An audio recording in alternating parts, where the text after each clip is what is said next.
Good noon, midday. Thank you all for coming out to the History Center for the Lyceum Luncheon Brown Bag Speaker Series. I see you all have your brown bags out. Anyway, somebody asked me, what are you guys serving for lunch? Anyway, thanks for coming. If you don't have a half-inch of dust on your chair, we have some. Make sure you're not short-suited here. Restrooms are at the bottom of these steps. Here you go, all the way to the bottom steps, turn around. If you take the elevator down, you'll have to ask directions in the basement. The restrooms that are over here are kind of off limits right now because of the construction. You have to have a hard hat. I don't see any hard hats. All right, so next month we have John Murray from the Plains. He's a retired teacher. That's November 13th. He's going to be talking about it's called Answering the Call. It's the life of the common soldier in the Civil War. How did the rank and file, live, work, and play, and travel, and dress, and get by in that era? We've plenty of books that tell us about what the big shots' exploits were, but now we hear about the little guys. And then in December, on December 11th, these have been bumped instead of third Thursday because of holidays. We don't want to crowd people's holidays, so we moved them forward. Will be Michael Johnson, not the Speaker of the House in Washington, but Michael Johnson of the Fairfield County Heritage Association. He's going to be talking about Chief Tarhee. He was the Wyandotte leader of the Hockhocking Valley.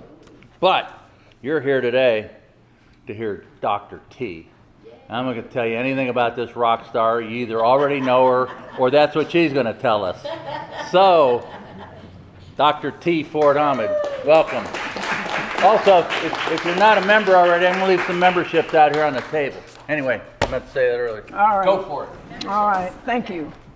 My goodness, first of all, I want to say thank you for all of you who've come out here today to hear my musings about my life. It's a pleasure and an honor to be invited to speak to you today and to share my musings.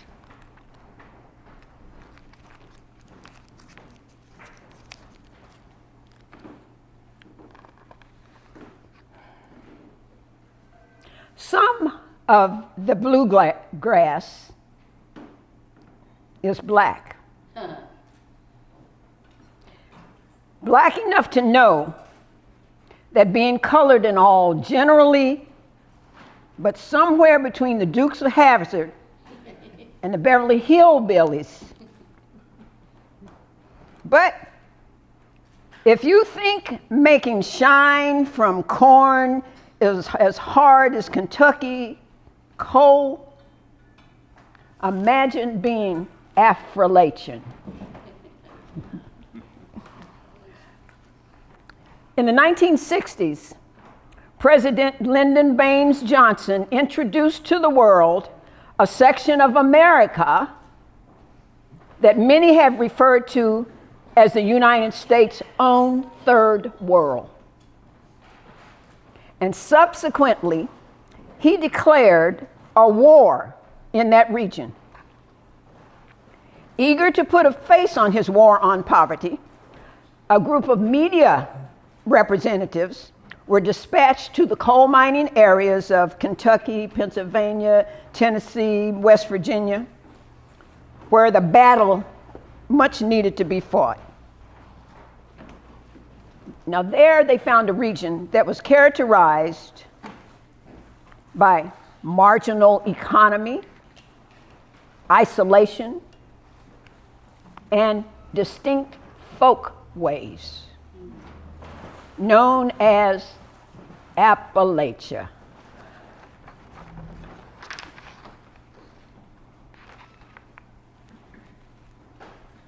In the New York Times during that period, it was recorded as the nation's worst pocket of poverty, affecting more than 13 to 15 million Americans.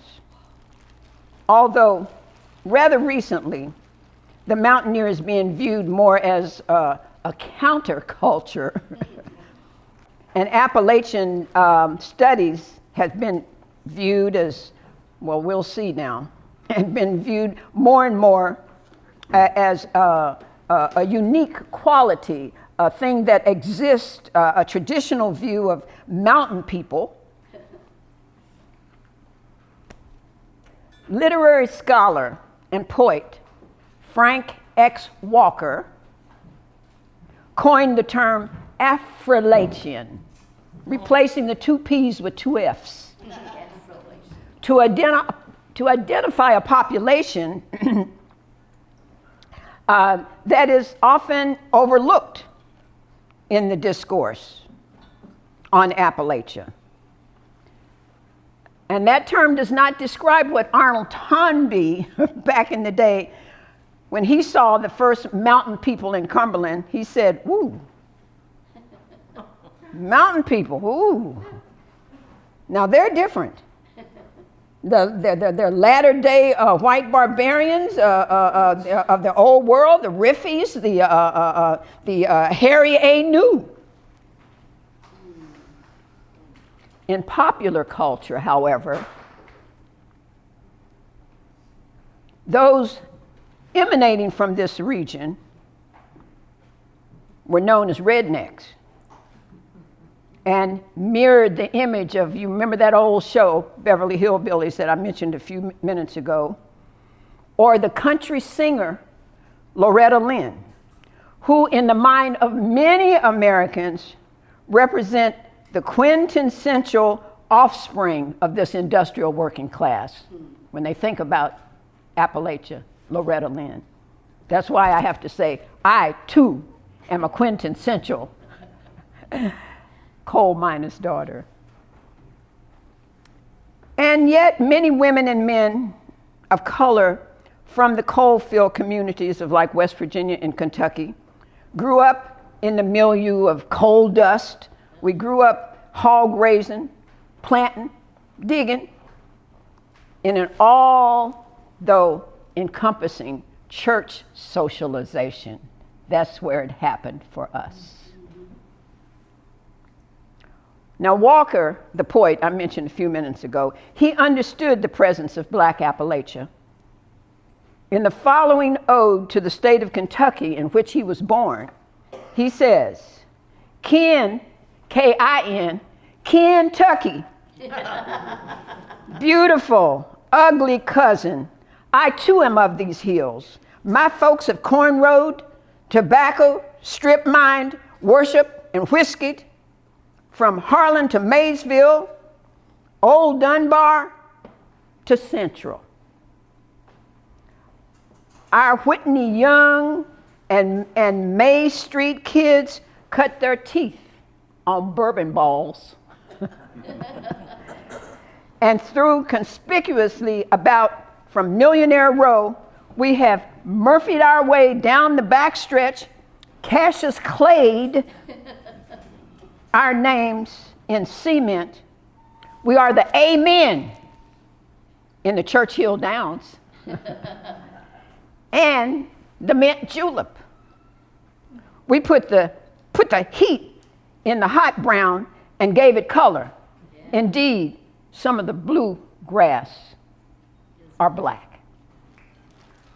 Now this description was true of many daughters and sons and fathers in West Virginia, who along with other blacks and immigrants were assigned to the most hazardous underground coal digging positions. Trotter noted that the more desirable outside machine operating or motorman jobs were found and reserved for American-born whites. He further stated that educator and founder of the historical Black Tuskegee University, Booker T. Washington, said of his experience that work in the coal mines I always dreaded. There was always the danger of being blown to pieces by some premature explosion of powder or of being crushed by falling debris. In an oral history account Memphis, Tennessee garrison stated that the past president of the United Mine Workers Association, John L. Lewis, summarized the ultimate hazards of coal mining by remarking in a journal article that in the last 30 years, the coal industry has killed 50,000 mine workers and injured 3.5 million, a record approaching by no civilized country in the world. Another debt of gratitude is owed to Walker for replacing, as I said, the 2 P's in Appalachia with F's and rendering many fearless black men and their ebony, brown, and tan-faced offsprings a voice, giving us an identity, giving us a culture. Most assuredly, there are thousands of Afro-Lachian descendants who thank him. For the coal mining woman of this era produced and reared numerous children. In my small West Virginia community alone, there were 16 born to the Mason family. The Richmonds sired 18. The Hardaways 10. The Harrises 18. The Mitchells 12. The Halls 20. And in my own nuclear family, if you saw the loop there, 13. I am number 13. And although our family lived in separate communities, we all attended the same one-room schoolhouse located in the bottom and worshiped and socialized at that Christian church by the railroad tracks. The bottom was approximately 2 or 3 acres of West Virginia flatlands situated between 2 mountains with a creek of spring water running nearby. And of course, the railroad track on the other side of the periphery. There was just enough space in the bottom to accommodate about 15 or 20 barrack-style houses. And we were the lone black family residing there. In nearby areas where the space between the mountains got even narrower, that's why they're known as hollers, because you had to holler, hey, be home before dark. They'd get you. There lived other black miners and their families in similar homes. Some of our parents had completed the 3rd or 4th grade, if lucky, and most of our fathers were laborers from Virginia who had built the Chesapeake and Ohio or the Norfolk and Western railroads, and they stayed to work in the coal mines. A courtship developed between my parents at a railroad boarding house located in the southern part of the state where my mother lived and worked in a variety of positions. The train my father rode back and forth to his home in Buckingham County, Virginia, on the weekends often stopped at this boarding house where my mom worked. Daddy was in his early 20s, and Mom was somewhere between 13 and 15 when they married. Now, a copy of their of their marriage license that one of my siblings found in a county courthouse nearby indicated that she had been left at this boarding house of Mrs. Mayfield because her mom went on to Maryland to try and find a job. She never returned. Her blood mother never returned. So Mrs. Mayfield estimated my mom's age as being between 7 and 9 when she came to her.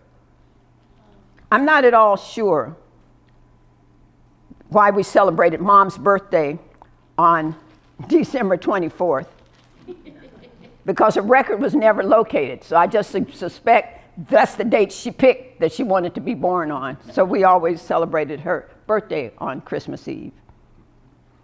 The sense of extended kinship or children coming to a family perhaps is based in the millennia of tribal life before Africans were brought to America. But it might be as easily traced to the practice of slavery, where families were separated through sales to multiple plantation owners and interplantation marriages. Although our household was bursting with children most of the time, one young man came to us as a new family member, just as one of my daughters came to me one evening on a subway from Manhattan to Brooklyn at the end of the workday. Queen, etc., reconciled this informal adoption in the following manner. She says, as socioeconomic political factors have varied through time, as Black life in America changed from slave to free, from rural to urban, from caste to class, the dominant and prevailing social unity has been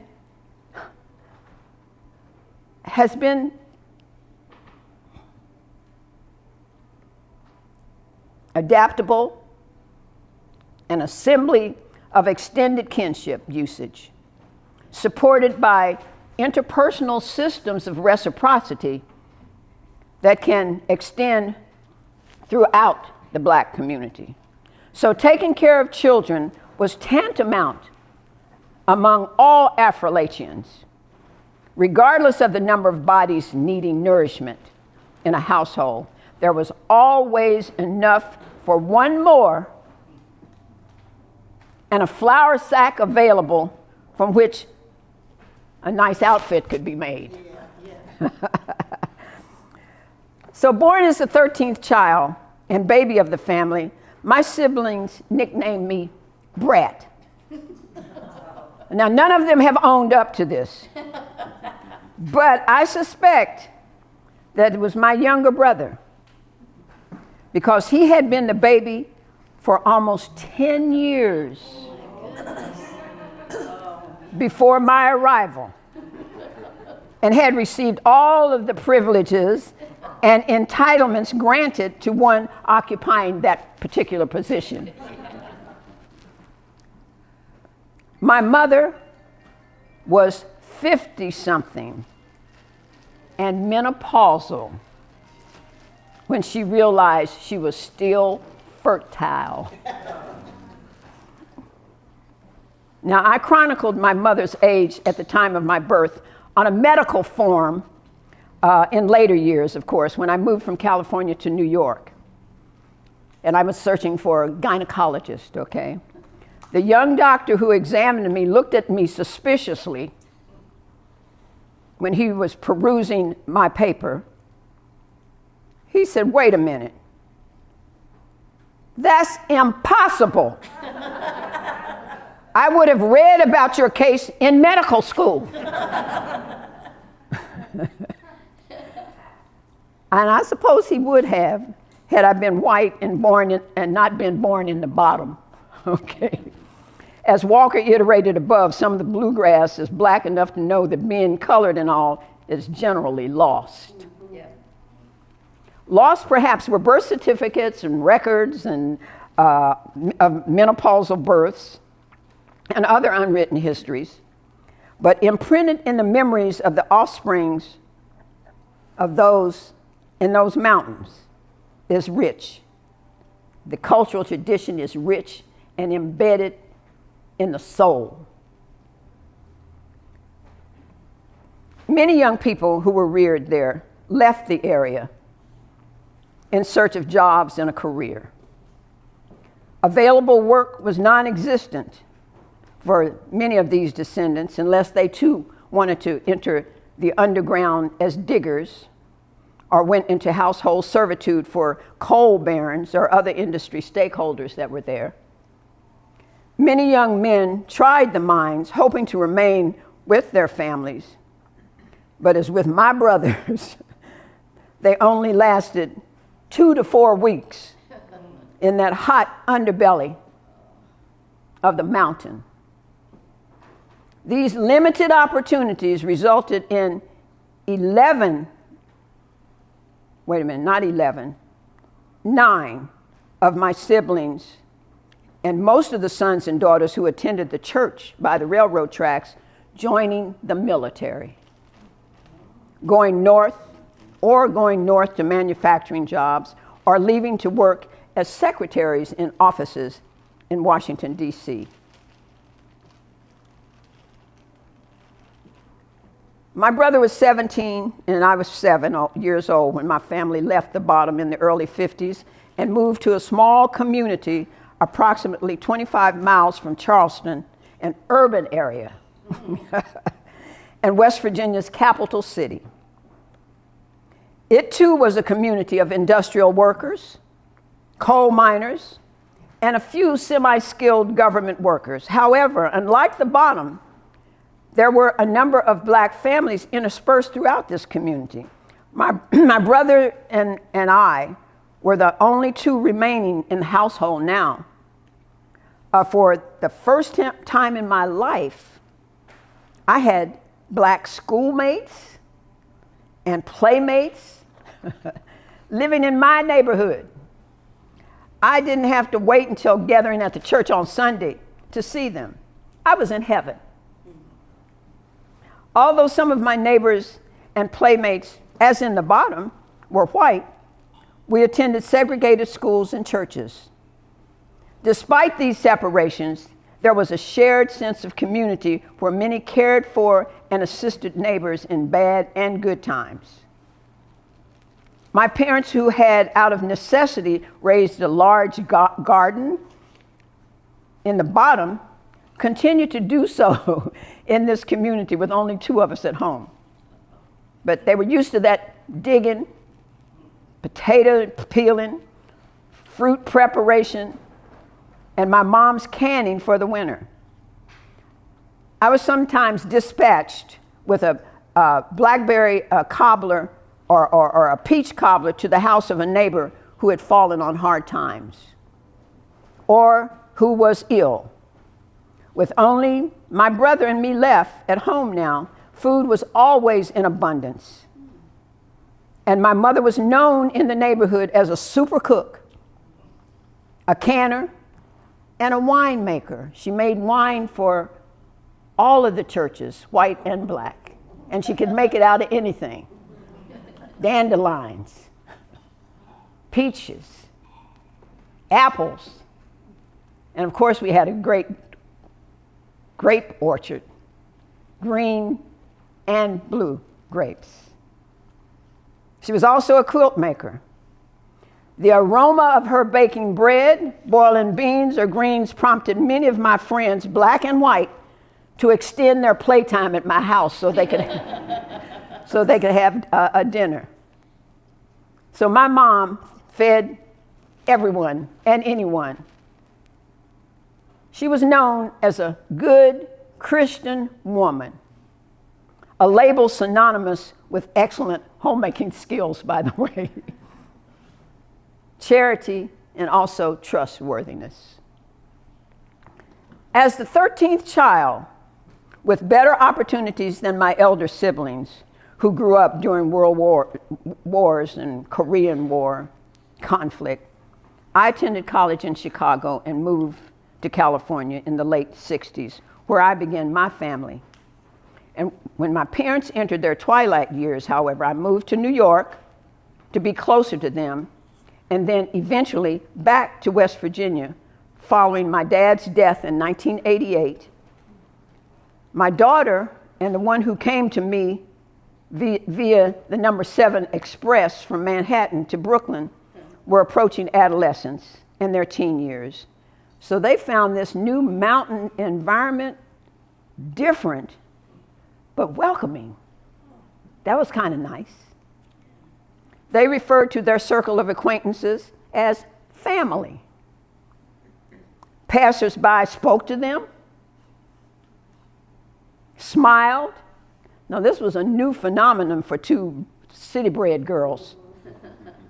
The essence of the mountain culture and its sense of kinship had a dizzying effect on them for several months. The institutionalized segregation that I had experienced in my youth no longer existed, and the integrated schools they now attended gave way to occasional forms of bigotry practiced by some students and some teachers toward them. I was in that integration year class. I had a teacher, a history teacher, I'll never forget him, who used to change my answers so that I would make C's and D's rather than A's or B's. Who was I going to complain to? And of course, not to my parents who had not finished the third or fourth grade. So we dealt with it. So challenges surfaced when my youngest began her passage into womanhood. And both began to reassess the idea of beauty and rebel against the holiday rituals that were happening here. As difficult as it was to maintain these cultural ideas in a mediated world of mainstream materialism, individualism, and white supremacy, idealized beauty concepts, it had not been problematic in an urban environment where enclaves of diverse cultures existed. As Hooks noted, girls growing up in such neighborhoods did not doubt their value as profoundly as did those who grew up in integrated environments. Now facing a mountain culture, there was no longer an institutionalized segregation rendered my younger daughter a defenseless other. She rebelled against rituals that we had normally practiced in the city and was less tolerant of the concepts. The end of the year Kwanzaa celebration, for example, it created insurmountable tension in my West Virginia household. Celebrating Kwanzaa in the Mountain State, oh my God. If you're not familiar with Kwanzaa, it's 7 days in December, and it's based on 7 African principles that rejoice in the harvest of life's unity, self-determination, collective work and responsibility, cooperation, economics, purpose, creativity, and faith. Those are the 7 principles. It is a time of communal gathering, sharing, future planning, and honoring elders, children, and ancestral pasts. It moves beyond the nuclear family to include not only extended families of grandparents, cousins, and so on, but encompasses non-related members of the community as family also. As practiced by many Black Americans, gifts are usually made by the gift giver and thus highly personalized, simple, practical, inexpensive. Although the celebration grew out of the 1970s Black nationalism movement, the concept of gift giving was always practiced in my household. Whether it was out of necessity due to meager means, I'm not sure. But gifts that were made by the gift giver were always the most highly prized. A child who loved peanut butter cookies, for example, was thrilled to receive a 2-pound can from Aunt May, who is known for all of her crunchy yet melt in your mouth yumminess. A piece of jewelry owned by a parent or grandparent might be passed on to a child who had been admiring it for the longest time and sneaking and wearing it anyway when they could. Children may make candles, paint, a scarf, or produce other arts and crafts for family members. My mother began teaching me how to crochet and embroider, how to cook, make quilts, and bake fruit cakes. When I was 7 or 8 years old, I in turn taught my children these skills, well, with the exception of making fruit cakes, because that's such a long, drawn-out procedure for sure. My mother would start buying fruit, candied fruit, in the summertime and soaking it in. And when I left and went to school in Chicago, and I would go out with my friends, I would order a shot of Old Crow. I didn't know Old Crow was the lowest of the... but that's what my dad drank. He said it cut the coal dust. So he would have a couple of shots of Old Crow, so I thought that was the champagne of liquor. And I would go, my friends would order a beer, and I'd order a shot of Old Crow. And they would be, what? But she would soak that fruit in Old Crow for, well, 3-4 months before she got around to making the cake. So I didn't talk about cake. But one of the most cherished Kwanzaa gifts is a calendar that my daughter designed and duplicated in color at a copyright service when we were living in New York. It featured 12 photographs that she collected from the family album depicting the two of us in various periods of her life, from infancy to the present day. But now, having become a mountaineer for the first time, they were required to go Christmas shopping. So they needed an allowance, some additional money for pictures with Santa at the mall. Pine tree ornaments needed to be purchased. And an accusation of my fostering old-fashioned ideas that absolutely no one cared about anymore. How to maintain your Black American tradition on ideals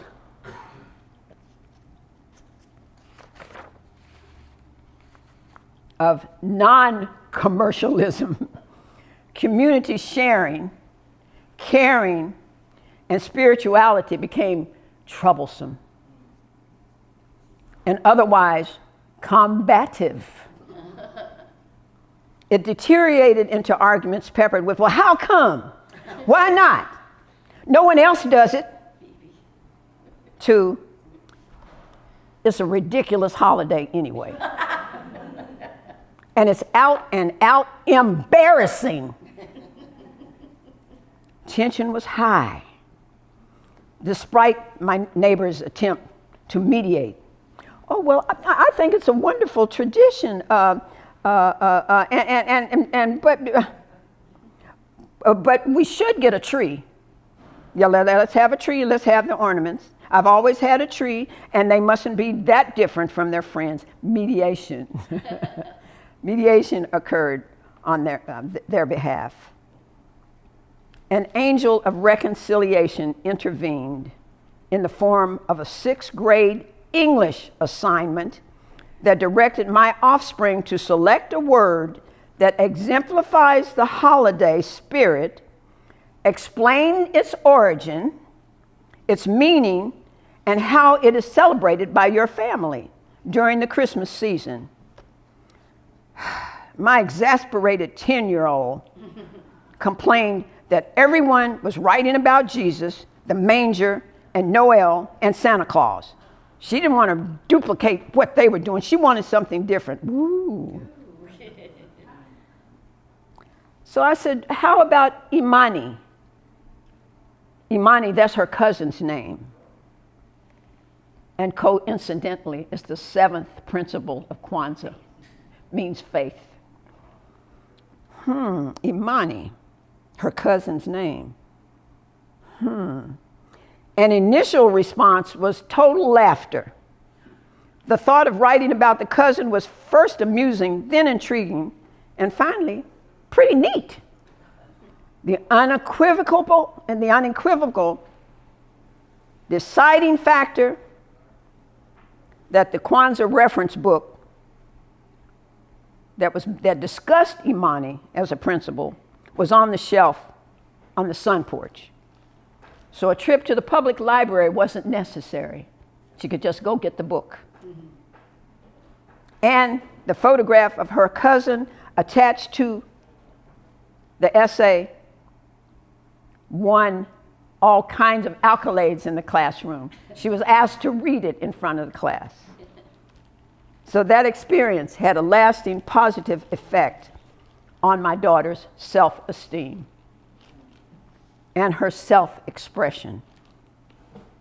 She discovered pride in family customs and reveled in the spotlight of introducing and sharing an aspect of her culture. She duplicated this experience later by presenting a paper in the 9th grade on the Harlem Renaissance writers. Her young white English teacher was at first suspicious and of the content, but then she became flabbergasted because she had never studied this literature in her history and was unfamiliar with any of the writers of the period, including Langston Hughes. Yet, she had a master's in English literature. Well, some of the bluegrass is black enough to know that being colored and all is generally lost. What I've been sharing with you is a piece that I did for a book called From Generation to Generation by Wendy Leeds Horowitz. And it talks about culture of people and passing on that culture. Sometimes the difficulty of passing on that culture. I'm going to step away from it for a minute and just share a couple of things about growing up. I received a really wonderful honor from the Public Relations Society of America. I was inducted into the West Virginia Hall of Fame a couple of years ago. And thank you. And at the award ceremony, I got up and talked about my growing up in Ward Holler. And if you saw any of this, you'd see Ward Holler is now a forest. They do still have a sign out there, but that's where I lived. And I always thought, because I started to school at 2 and college at 16, I thought, wow, okay. I had an attitude. And when I won this honor, and I'm talking to this brother, who I know was the one that named me Brat. And I said, wait a minute. Look, I started to school at 2. Come on. He said, well, you filled the quota. I said, what? He said, you started at 2 because you filled the quota. I said, what are you talking about? In the bottom, where I lived, with about 30 other white families, the more affluent lived on the hillside, okay, because there was no flooding for them. That's right. But the poor whites and my black family, we were in the bottom. And that's where the school, black school was. The only black school in all the surrounding areas. All the other hollers where blacks lived had to come to this holler to go to school. And in order to have a school, my brother told me you had to have at least, don't quote me on this number, but maybe 25 to 35 people. In order to have a black school, you had to have 25 enrolled. That year, Mrs. Henderson had only 24. And we lived within walking distance from here to the top of that hill. So they enrolled me at 2 so that they could have a school. So I filled the quota. It wasn't because I was brilliant. And that leveled me for the rest of my years on this earth. But I think because of my age that I became probably the mascot and developed a pretty high opinion of myself, probably because of that. I mean, I was the mascot. On this side of the pot-bellied stove was the 1st through 3rd grade, And on the other side of the potbelly stove was the 4th through 6th grade that Mrs. Henderson taught. An interesting thing about Appalachia and people.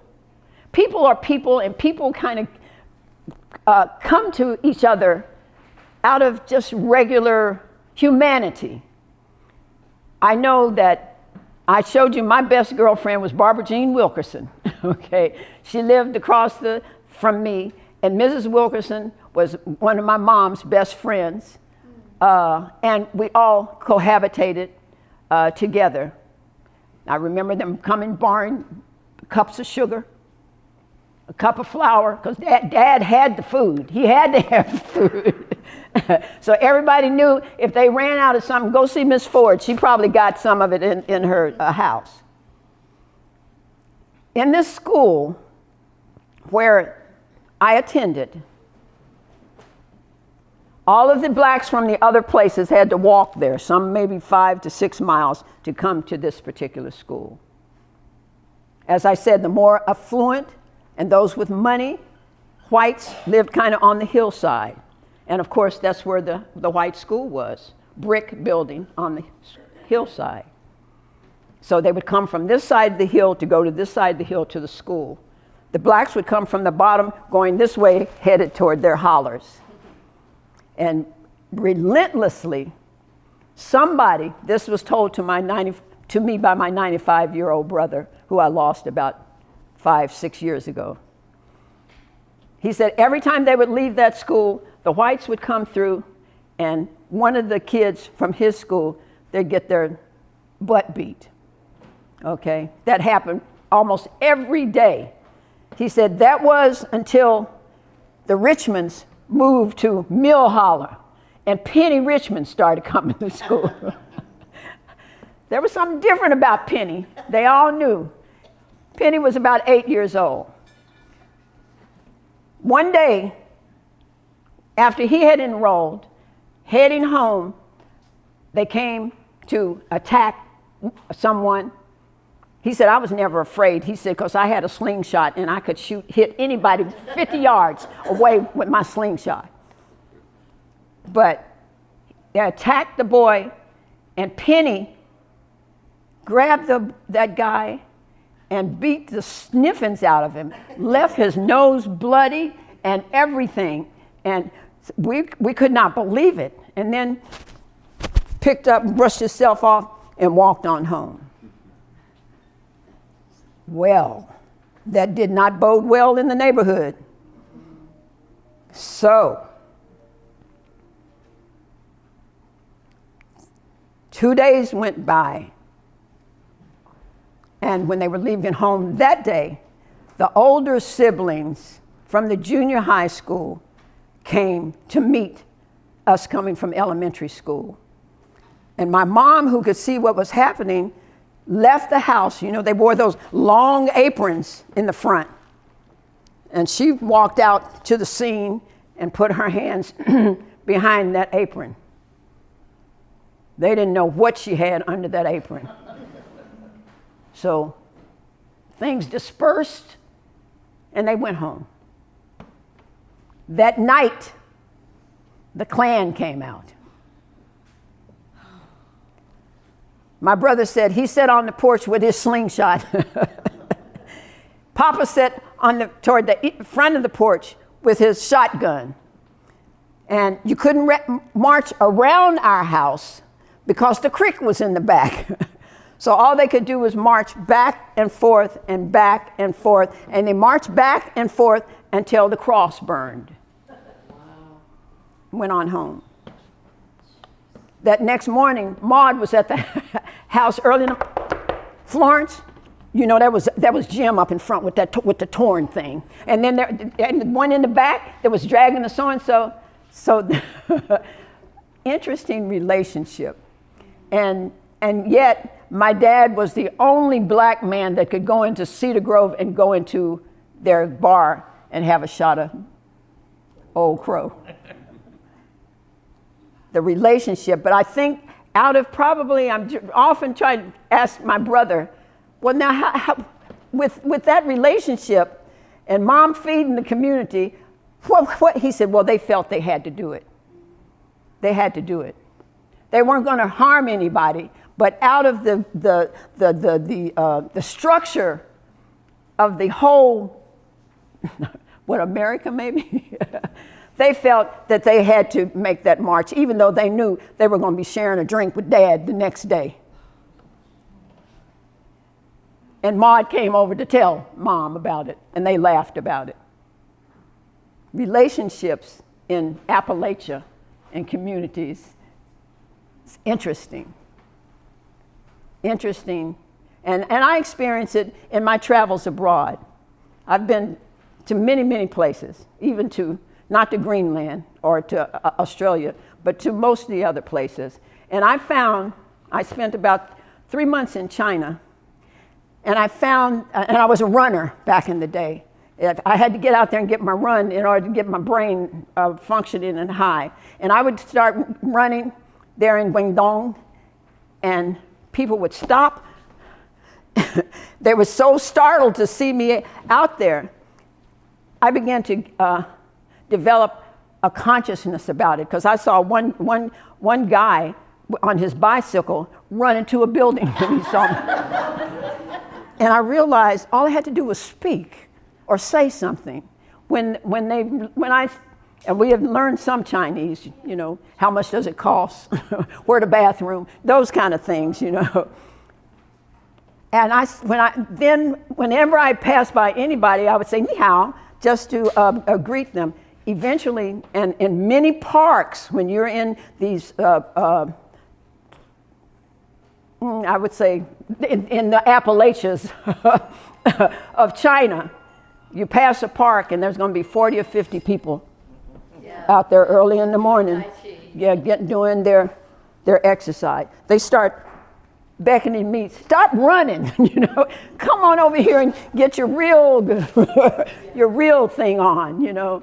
So I started to join them. So that kind of taught me. And whenever I went to any other places, even in the Czech Republic, if you speak to people, there's a feeling about humanness that just kind of embraces you. So I never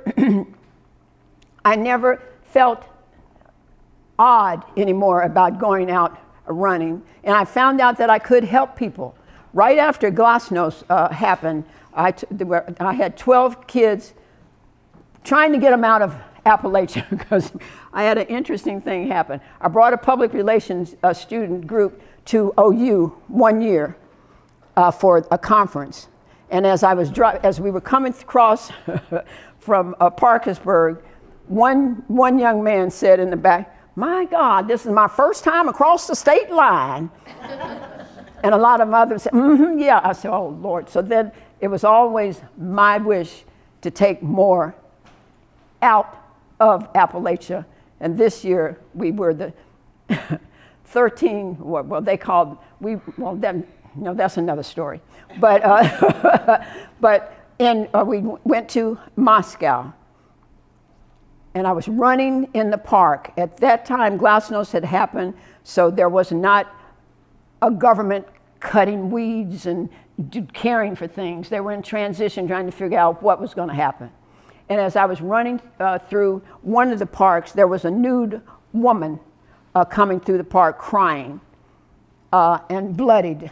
And I took off the shirt that I had. I had a sweater around my neck, not around my hips. I'm old school, we wore them around our neck.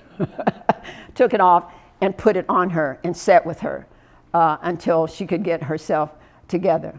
And she was very, very grateful for that. But again, even running in Moscow, people, so you say something to them in the language. And I found that it was a very human thing to do, and it really helped me to broaden my feeling about the world, which is absolutely necessary in today's environment of AI, with technology, etc.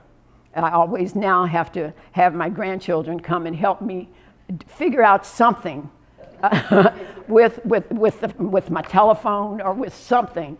And now I've gotten so I refuse to travel by myself because I've gotten to the age where you just can't keep up with. I had a boarding pass. They don't want a boarding pass. Show me your phone and the pass that's in your phone. So those are some of the realities that I am facing. But I think I had a pretty strong background and upbringing in coming out of Appalachia. And I'm very proud to have not left it, just moved to another holler here in southeastern Ohio. I'm happy to be here with you and love all of you to the max. Thank you. I want to conclude with one thing. That early childhood did give me a lot of confidence.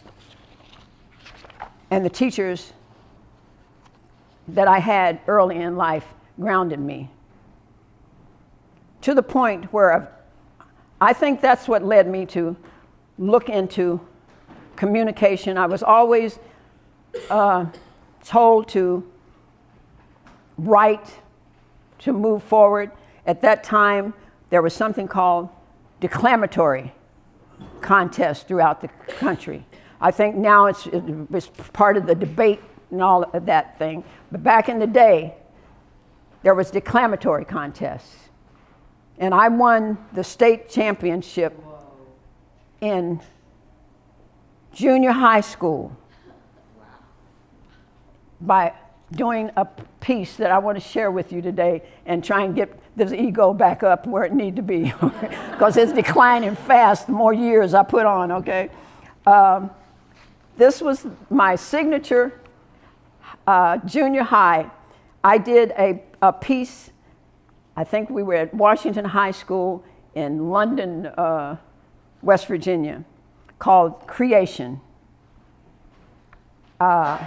And it was something that I love to do, which is probably why I'm still trying to do filmmaking and what have you for Mount Zion and murals and what have you. The arts have always been part of my history.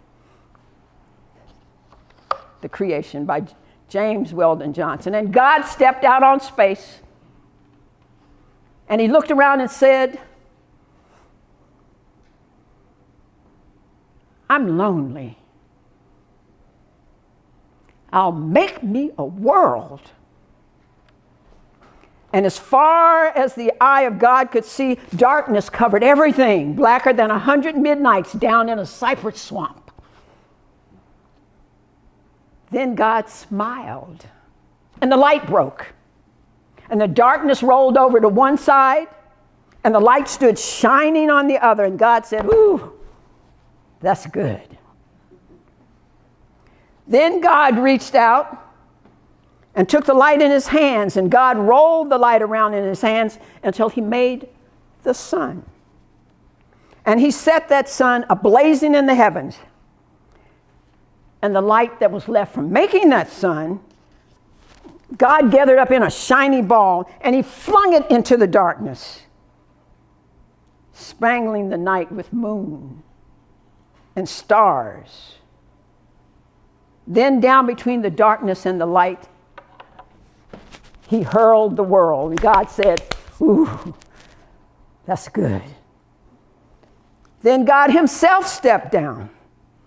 Sun was on his right hand. The moon was on his left. The stars were clustered about his head. The earth was under his feet. And God walked. And where he trod, his footsteps hollowed the valleys out, bulged the mountains up. Then he stopped and looked and saw that the earth was hot and barren. So God stepped over to the edge of the world and spat out the 7 seas. He batted his eyes and the lightning flashed. Clapped his hands and the thunders rolled. And the waters above the earth came down. The cooling waters came down. Then the green grass sprouted, and the little red flowers blossomed. The pine trees pointed his fingers to the sky. The oak spread out his arms. The lakes cuddled down in the hollows of the ground, and the rivers ran down to the sea. And God smiled again. And the rainbow appeared and curled itself around his shoulders. Then God raised his arm and he waved his hand over the sea, over the land, and he said, bring forth, bring forth. And quicker than God could drop his hand, fishes and fowls and beasts and birds swam the rivers and the seas, roamed the forests and the woods, and split the air with their wings. And God said, ooh, that's good. Then God walked around. And God looked around on all that he had made. He looked at his sun. He looked at his moon. He looked at his little stars. He looked on his world with all its living things. And God said, I'm lonely still. So, by a deep, wide river, he sat down. With his head in his hands, God thought. And he thought. Till he thought, I'll make me a man. So up from the bed of the river, God scooped some clay, and by the bank of the river, he kneeled him down. And there, the great God Almighty, who lit the sun and fixed it in the sky, who flung the stars to the most far corner of the night, he rounded the earth in the middle of his hand. The great God, like a mammy bending over her baby, kneeled down in the dust, toiling over a lump of clay till he shaped it in his own image. Then, into it, he blew the breath of life, and man became a living soul. Amen, amen. Amen. Thank you.